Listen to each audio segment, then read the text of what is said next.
സാധിക്കും.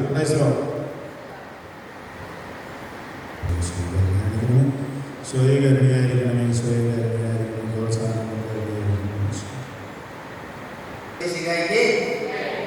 നമ്മൾ ഇന്ന് കേട്ട ക്ലാസ് എന്താണ്?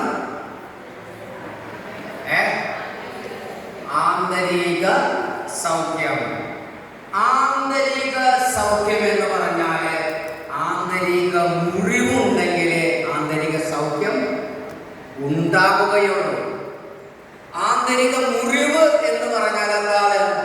നമുക്ക് ശരീരത്തിന്റെ പുറത്ത് മുറിവ് വന്നാൽ നമുക്ക് സോപ്പിട്ട് കഴുകി ബെറ്റാഡിൻ വരട്ടി കൈ ചുറ്റി സ്റ്റിച്ചിട്ടാല് മുറിവ് സൗഖ്യപ്പെടും.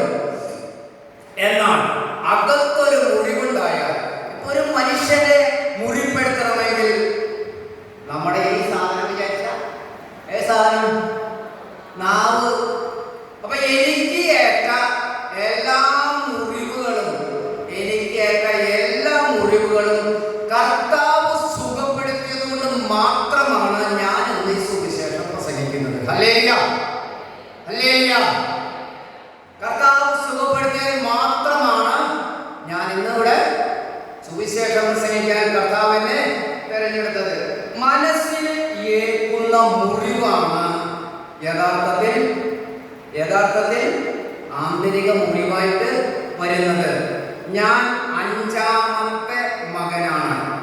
ഞങ്ങൾ 5 മക്കളിൽ 5ാമത്തെ മകൻ. ഈ 5-നൊരു പ്രത്യേകതയുണ്ട്. അത് നിങ്ങൾക്ക് കാലക്രമേണ ഞാനിത് പറഞ്ഞുകൊണ്ടിരിക്കുമ്പോൾ നിങ്ങൾക്ക് മനസ്സിലാവും.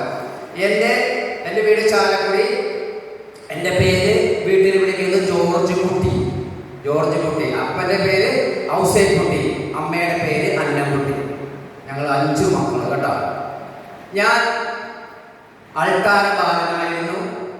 അൾത്താരമായനായിരുന്ന കാലത്ത് 10ാം ക്ലാസ് പാസ്സായതിനു ശേഷം ഞാൻ അച്ഛനാവാൻ പോയി. എന്നെ അച്ഛനാവാൻ എടുത്തില്ല. എൻ്റെ കൂടെ ഉണ്ടായിരുന്ന കറുത്ത പയ്യനെ എടുത്തു. കറുത്ത പയ്യനെ ഞാൻ വെളുത്തത് കൊണ്ടാവണം അച്ഛൻ എന്നെ ഇഷ്ടപ്പെട്ടില്ല, ഡയറക്ടർ അച്ഛന്. അപ്പൊ എന്നെ എടുത്തില്ല. ഇപ്പൊ ഞങ്ങളുടെ വീടിന്റെ അയൽപക്കത്ത് സെബി പാലമറ്റത്ത് കുറ്റിയിൽ, ഇപ്പൊ മകരപ്പള്ളിയൊക്കെ അറിയും, ഞങ്ങൾ ഒരുമിച്ച് അച്ഛനാവാൻ പോയതാ. എന്നെ അച്ഛനാവാൻ എടുത്തില്ല.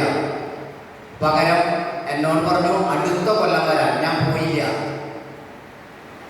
അപ്പൊ ചേർന്ന് 29 എനിക്ക് നിന്നെ കുറിച്ചൊരു പദ്ധതിയുണ്ട്. അത് നിന്റെ നാശത്തിനുള്ളതല്ല, ക്ഷേമത്തിനും ശുഭകരമായ ഭാവിക്കും ഉള്ളതാണ്. Hallelujah, hallelujah. അപ്പൊ ഞാൻ അതിനുശേഷം ഒരു ഇലക്ട്രീഷ്യൻ കോഴ്സ് പഠിച്ചു ITI. അതിനുശേഷം ഞാൻ സൗദി അറേബ്യയിലേക്ക് ഇലക്ട്രീഷ്യനായി പോയി. അവിടെ ജോലി ചെയ്തുകൊണ്ടിരിക്കുമ്പോൾ പോകുന്നതിന് മുമ്പ് ഞാൻ പോലീസിലെ പരീക്ഷ എഴുതിയിരുന്നു. അപ്പോൾ സൗദി അറേബ്യയിലേക്ക് എന്നെ വിളിച്ച് അറിയിച്ചു, വേണമെങ്കിൽ പണി വേണമെങ്കിൽ നാട്ടിലെ ചോറ് തിന്നണമെങ്കിൽ ഇങ്ങോട്ട് പോരേന്ന് പറഞ്ഞു. ഞാനിവിടെ വന്ന് ടെസ്റ്റൊക്കെ പാസ്സായി എന്നെ മെഡിക്കലി ഫിറ്റാക്കിയപ്പോൾ കോടതിയിൽ കേസ് കൊടുക്കേണ്ടി വന്നു. ഇവര് ലിസ്റ്റ് ക്യാൻസൽ ചെയ്തു. ഞാൻ ഇഷ്ടംപോലെ കാശുണ്ട് ഗൾഫിൽ നിന്ന് വന്നിട്ട്. ഞാൻ ഹൈക്കോടതിയിൽ പോലീസിനും ഗവൺമെന്റിനും എതിരെ കേസ് കൊടുത്തു. അങ്ങനെ ഞങ്ങളുടെ ബാച്ചിലുള്ള എല്ലാവർക്കും പോലീസിൽ അവസരം ലഭിച്ചു. അങ്ങനെ ഞാൻ പോലീസിൽ കയറി. എൻ്റെ കൂടെ ഉണ്ടായിരുന്ന എല്ലാവർക്കും കയറാൻ സാധിച്ചു. അതിനുശേഷം ഞാൻ പോലീസിൽ കയറിയത് 1987. 1989 ഞാൻ ആകെ ഒരു തെറ്റ് ചെയ്തുള്ളൂ. എനിക്ക് അനുയോജ്യനായ ഒരു ഹവ്വയെ ഞാൻ തിരഞ്ഞെടുത്തു. അതാണ് ഞാൻ ചെയ്ത ഏറ്റവും വലിയ തെറ്റ്. എന്താണ് തെറ്റ്? ഒരു ഹവ്വയെ തിരഞ്ഞെടുത്തു. അത് ടീച്ചറായിരുന്നു. ആ ടീച്ചറുടെ സ്വഭാവം എന്താണ്? നമ്മുടെ ഈ ഇപ്പൊ ക്ലാസ് എടുത്ത ടീച്ചർ കുട്ടികളെ പഠിപ്പിക്കുന്ന മാതിരി ഒരു സാധനം കൊണ്ടൊന്നും പഠിപ്പിച്ചില്ല നിങ്ങളെ. അപ്പൊ ടീച്ചറുടെ സ്വഭാവം എന്താ? കുട്ടികളെ പഠിപ്പിക്കുക. ടീച്ചറുടെ അടിസ്ഥാനത്തിൽ ഞാൻ കുട്ടിയും എന്റെ അടിസ്ഥാനത്തിൽ അവർ കള്ളിയുമാണ്. കള്ളനും പോലീസും കടിച്ചു എന്ന് പറഞ്ഞ കുറച്ച് നാൾ കള്ളനും പോലീസും കടിച്ചു. അപ്പോൾ കള്ളനും പോലീസും കടിച്ച് ഇത് ശരിയാവില്ല എന്ന് മനസ്സിലായി. മാനസാന്തരം വന്നിട്ടില്ല കേട്ടോ. ഇതിങ്ങനെ പോയിക്കൊണ്ടിരിക്കുമ്പോൾ ഭാര്യ സാധാരണ ഉണ്ടാകുന്നത് പോലെ ആ ചേച്ചി പറഞ്ഞു ഗർഭിണിയായി. ഭാര്യ ഗർഭിണിയായപ്പോൾ എനിക്ക് സന്തോഷമായി. നമ്മൾ ഉദ്ദേശിച്ച കാര്യങ്ങൾ നടന്നല്ലോ, ഗർഭിണിയായി. അത് കഴിഞ്ഞപ്പോൾ അതാണ് നമ്മുടെ ടേണിംഗ് പോയിന്റ്. ഇനി ഗോളുകളാണ് അടിക്കുന്നില്ല, ഗോളുകൾ. എൻ്റെ കല്യാണം നടന്നത് എന്തിലായിരുന്നു? എൻ്റെ കല്യാണം നടന്നത് പഞ്ചമിയിലായിരുന്നു. പഞ്ചമി കേട്ടുണ്ടോ? പഞ്ചമി എന്ന് കേട്ടുണ്ടോ? പഞ്ചമി. അപ്പൊ എൻ്റെ കല്യാണം നടന്നു 3 മാസം കഴിഞ്ഞപ്പോൾ എൻ്റെ ഭാര്യയുടെ ആങ്ങളയുടെ ഭാര്യ മോട്ടോർ വാഹനം ഇടിച്ച് മരിക്കുന്നു. 1 മാസം 1.5 മാസം കൂടി കഴിഞ്ഞപ്പോൾ എൻ്റെ ഭാര്യയുടെ അപ്പൻ മരിക്കുന്നു. 2 രണ്ടാമത്തെ ഗോള്. ഒരു 3 മാസം തികഞ്ഞതിന് മുമ്പ് എൻ്റെ ഭാര്യയുടെ അമ്മ മരിക്കുന്നു. 3. അതിനുശേഷം നാലാമത് അപ്പോഴേക്കും ഭാര്യ പ്രസവിച്ചു. 14-ാമത്തെ ദിവസം എൻ്റെ കുഞ്ഞ് മരിക്കുന്നു. 4. 1 വർഷം തികയാറായ ആ മാസം തന്നെ കുഞ്ഞ് പ്രസവിച്ച് 14 ദിവസം കഴിഞ്ഞപ്പോഴേക്കും, 1 മാസം കഴിഞ്ഞപ്പോഴേക്കും ആ വീട്ടിൽ താമസിച്ചിരുന്ന എൻ്റെ ഭാര്യയുടെ അമ്മയുടെ ചേട്ടത്തി ആ വീട്ടിൽ മരിക്കുന്നു. 5 മരണം. അപ്പൊ ഞാൻ കല്യാണം കഴിച്ചത് എന്തിനാണ്? പഞ്ചമിയിൽ കല്യാണം കഴിച്ചാൽ 5 മരണം. ഞാൻ അഞ്ചാമത്തെ മകനായിരുന്നു. തീർന്നില്ല. ഞാൻ വിചാരിച്ചു ഇതോടെ തീർന്നു. ഞാൻ അന്നേരമൊന്നും കരഞ്ഞില്ല. എന്റെ കൊച്ചു മരിച്ചപ്പോ ഞാൻ കരഞ്ഞു. എന്റെ ഭാര്യയുടെ വീട്ടുകാരൻ മരിക്കുന്നതിന് എനിക്കെന്ത് സങ്കടം? ഒരു സങ്കടം ഉണ്ടായില്ല. എന്റെ കൊച്ചു മരിച്ചപ്പോൾ എനിക്ക് സങ്കടം വന്നു. 13-ാമത്തെ മാസം 13 മാസം കഴിഞ്ഞപ്പോൾ 1 കൊല്ലത്തിനുള്ളിൽ ഒരു വീട് കാലാക്കിയ കാലാണിത്. ഒരു വീട് കാലിയാക്കിയ കാലാണിത്. കാലമാടൻ വരുന്നു എന്നാണ് ഞാൻ വരുമ്പോൾ അവർ പറഞ്ഞിരുന്നത്. കാലമാടൻ വരുന്നുണ്ട്, അവനിനി എങ്ങടാമോ കൊണ്ടുവരണേ. ഒരു വീട് മുഴുവൻ അങ്ങോട്ട് കാലിയായി. 1 വർഷം 13 മാസം കഴിഞ്ഞപ്പോ ആ വീട് കാലിയായി. വീട്ടിലേക്ക് പോകാൻ ആരുമില്ല, പിന്നെ ആരുമില്ല. അപ്പൊ ഇവിടുന്ന് ഞാൻ തീർന്നു എന്ന് വിചാരിച്ചപ്പോഴാണ് എനിക്കൊരു ഡെങ്കിപ്പനി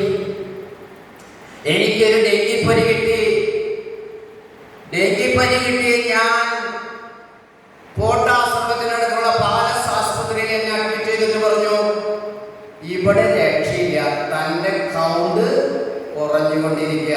താൻ ഇവിടെ ജില്ലയിലൊക്കെ നഴ്സുമാര് സമരമാണ്, നേരെ അങ്ങോട്ട് പൊക്കോളാൻ പറഞ്ഞു. എവിടേക്ക് പൊക്കോളാൻ പറഞ്ഞു? എറണാകുളം ജില്ലയിലേക്ക് പൊക്കോളാൻ പറഞ്ഞു. എറണാകുളം ജില്ലയിലേക്ക് പോയിക്കോളാൻ പറഞ്ഞു. ഞാൻ എറണാകുളം മെഡിക്കൽ ട്രസ്റ്റിൽ അഡ്മിറ്റ് ചെയ്തു. പള്ളിയിലൊക്കെ വിളിച്ചു പറഞ്ഞു, പോലീസ് സീരിയസ് ആയിട്ട്, വളരെ സീരിയസ് ആയിട്ട് അയാളുടെ ബ്ലഡിന്റെ കൗണ്ട് കുറഞ്ഞുകൊണ്ടിരിക്കുക. പ്ലേറ്റ്ലെറ്റിന്റെ കൗണ്ട് കുറഞ്ഞുകൊണ്ടിരിക്കുകയാണ്. അയാൾ ഇന്ന് അല്ലെങ്കിൽ നാളെ മരിക്കും, ആ അവസ്ഥയിലാണെന്ന് പറഞ്ഞു. അങ്ങനെ 3-ാമത്തെ ദിവസം എൻ്റെ ബെഡിന്റെ അടുത്ത് വന്നിട്ട് ഡോക്ടർ പറയുന്നുണ്ട്, നാളെ ഇയാൾക്ക് കൗണ്ട് കയറിയില്ലെങ്കിൽ ഇയാളെ പെട്ടിയിൽ പാക്ക് ചെയ്യാന്ന് പറഞ്ഞു. ഡോക്ടർ പറയുന്നത് എനിക്ക് കേൾക്കാം. ഞാൻ അവിടെ വെച്ച് ഒരു തീരുമാനമെടുത്തു. കർത്താവേ, നീ എനിക്കൊരു ജന്മം തരുകയാണെങ്കിൽ ഇനി നിന്റെ വേലയ്ക്ക് ഞാൻ പൊക്കോളാം. ഞാൻ അവിടെ വെച്ച് ICU, എവിടെ വെച്ച്? ICU. ഞാൻ അവനെ കണ്ടു. അഴകില്ലവന്, ആകാര ഭംഗിയുമില്ല, എങ്കിലും അവൻ ചുമന്നത് നമ്മുടെ പാപങ്ങളും രോഗങ്ങളും. എങ്ങനെ? ആന്തരിക മുറിവിന്റെ ആ കാഠിന്യത്തിൽ ഞാൻ അവിടെ നിന്ന് കർത്താവിനെ തൊട്ടപ്പോൾ ഞാൻ രക്ഷപ്പെട്ടു. എന്നെ സംബന്ധിച്ച് മഞ്ഞാകരത്തിൽ പറയുന്നത് പോലെ എനിക്കൊരു പുതിയ ജീവിതമാണ്. എന്റെ പഴയ ജീവിതം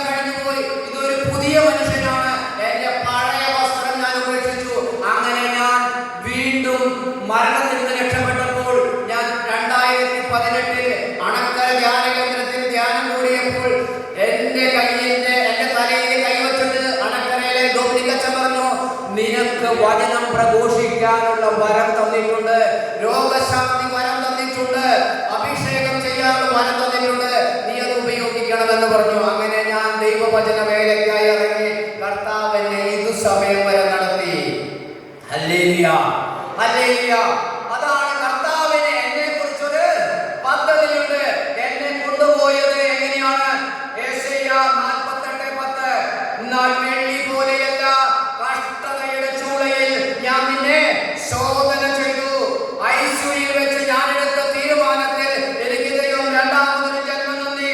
അതാണ് പുറപ്പാട് 9:16. എന്റെ ശക്തി നിനക്ക് കാണിച്ചു തരാനും അങ്ങനെ എന്റെ നാമം ലോകം മുഴുവൻ പ്രഘോഷിക്കാനും വേണ്ടിയാണ് ഞാൻ നിന്നെ ജീവിക്കാൻ രണ്ടാമത് അനുവദിച്ചിട്ടുള്ളത്. ഞാൻ സുവിശേഷം പ്രസംഗിച്ചില്ലെങ്കിൽ എനിക്ക് ദുരിതം. ഞാൻ സുവിശേഷം പ്രസംഗിക്കുന്നല്ലോ, അതെന്റെ കടമയാണ്. ഞാൻ പ്രസംഗിച്ചില്ലെങ്കിൽ ഞാൻ ചെയ്യുന്നത് തെറ്റാണെന്ന് ദൈവം എനിക്ക് ബോധ്യപ്പെടുത്തി. അതിനുശേഷം എന്റെ ശുശ്രൂഷകൾ മുഴുവനും ദൈവവേലയ്ക്കുള്ളതാണ്. കർത്താവ് എന്നെ ശുദ്ധി ചെയ്തു. സ്വർണം പോലെയുള്ള, വെള്ളി പോലെയുള്ള അഗ്നിയുടെ ചൂളയിൽ എന്നെ സുഖപ്പെടുത്തി. ദൈവം മനുഷ്യനെ സരളഹൃദയനായി സൃഷ്ടിച്ചു. അവന്റെ സങ്കീർണ പ്രശ്നങ്ങളെല്ലാം അവന്റെ തന്നെ സൃഷ്ടിയാണ്. ഞാൻ ആ വീട്ടിൽ ചെന്നതുകൊണ്ടാണോ അവിടെ 5 മരണം നടന്നത്? ഞാൻ ആ വീട്ടിൽ ചെന്നതുകൊണ്ടാണോ 5 മരണം നടന്നത്? ദൈവത്തിന്റെ പദ്ധതിയായിരുന്നു ആ വീട്ടിൽ നിന്ന് 5 എണ്ണത്തിനെ പുറത്താക്കണമെന്ന്. അങ്ങനെ വയസ്സായവരൊന്നല്ല, കുഴിയിൽ കാലിൽ നീട്ടം വന്നവരൊന്നല്ല, അത്യാവശ്യം വയസ്സാവാത്തവരും 60-50 ഇടയുള്ളവരും 5 പോയത്, എന്റെ കൊച്ചടക്കം. എന്നാൽ എനിക്കിപ്പോൾ 2 മക്കളുണ്ട്. മക്കളുടെ മക്കളായി എനിക്ക് 2 മക്കൾ. അതിനുശേഷം ദൈവം തന്നു, മക്കളുടെ മക്കളായി അവർ സുഖമായിട്ട് ജീവിക്കുന്നു. കർത്താവിന്റെ കൃപയാൽ ഞാൻ എല്ലാ സ്ഥലങ്ങളിലും വചനം പ്രഘോഷിക്കാൻ. എൻ്റെ മേഖല പറവൂര് എറണാകുളം മേഖലയാണ്. ആ മേഖലകളിലെ പള്ളികളിൽ പോയി വചനം പ്രസംഗിക്കും. ഇപ്പൊ ഇവിടെ LSSന്റെ ടീമിന് വേണ്ടി, നിങ്ങൾക്ക് വേണ്ടി വചനം പ്രസംഗിക്കാൻ ഞാൻ ദൈവം എന്നെ അനുവദിച്ചതിനാൽ തെരഞ്ഞെടുക്കുന്നു. ഞാൻ 9:17 അങ്ങ് ജ്ഞാനത്തെയും അങ്ങയുടെ പരിശുദ്ധാത്മാവിനെയും ഉന്നതത്തിൽ നയിച്ചില്ലെങ്കിൽ അങ്ങയുടെ ഹിതം ആരറിയും? അങ്ങ് ജ്ഞാനത്തെയും അങ്ങയുടെ പരിശുദ്ധാത്മാവിനെയും ഉന്നതത്തിൽ നയിച്ചില്ലെങ്കിൽ അങ്ങയുടെ ഹിതം ആരറിയും? പോൾ മകനപ്പള്ളി കഴിഞ്ഞോ? ഓക്കെ. ഇതാണ് എന്റെ ആന്തരിക മറിവ്. കർത്താവ് സുഖപ്പെടുത്തിയത് എവിടെ വെച്ചാ? ഐസിയുവിൽ വെച്ച്. കർത്താവ് പറഞ്ഞു, നിന്നെ ഞാൻ സുഖപ്പെടുത്തിയിരിക്കുന്നു. ഞാൻ പുറപ്പാട് 15:20 ഞാൻ നിന്നെ സുഖപ്പെടുത്തുന്ന കർത്താവാണ്. ഹല്ലേലൂയ. ഇതാണ് എന്റെ സാക്ഷ്യം. 40 മിനിറ്റ് പറയാനുണ്ട്. ഞാൻ കട്ട് ചെയ്തതാണ്. പോലീസിന്റെ ജീവിതത്തിലെ കുറെ പ്രതിസന്ധികളിൽ ഒരുപാട് ആന്തരിക മുറിവുകൾ ഉണ്ടായിട്ടാണ്. കർത്താവ് തൊട്ടത് കൊണ്ടാണ് ഈ മുറിവൊക്കെ സുഖപ്പെടുത്തിയത്. കർത്താവ് സുഖപ്പെടുത്തിയതാണ് നിങ്ങളും ആന്തരിക മുറിവ് നിങ്ങൾക്ക് സൗഖ്യപ്പെടുത്താൻ പറ്റില്ല. കർത്താവിന്റെ കൃപയാലാണ് ആന്തരിക സൗഖ്യം ലഭിക്കുകയുള്ളൂ. അപ്പൊ ദൈവം നിങ്ങളെ സമൃദ്ധമായി അനുഗ്രഹിക്കട്ടെ. ഈശോയുടെ നാമത്തിൽ തന്നെ ആമേൻ. അടുത്തത് നമ്മുടെ ഗ്രഹപാഠമാണ്.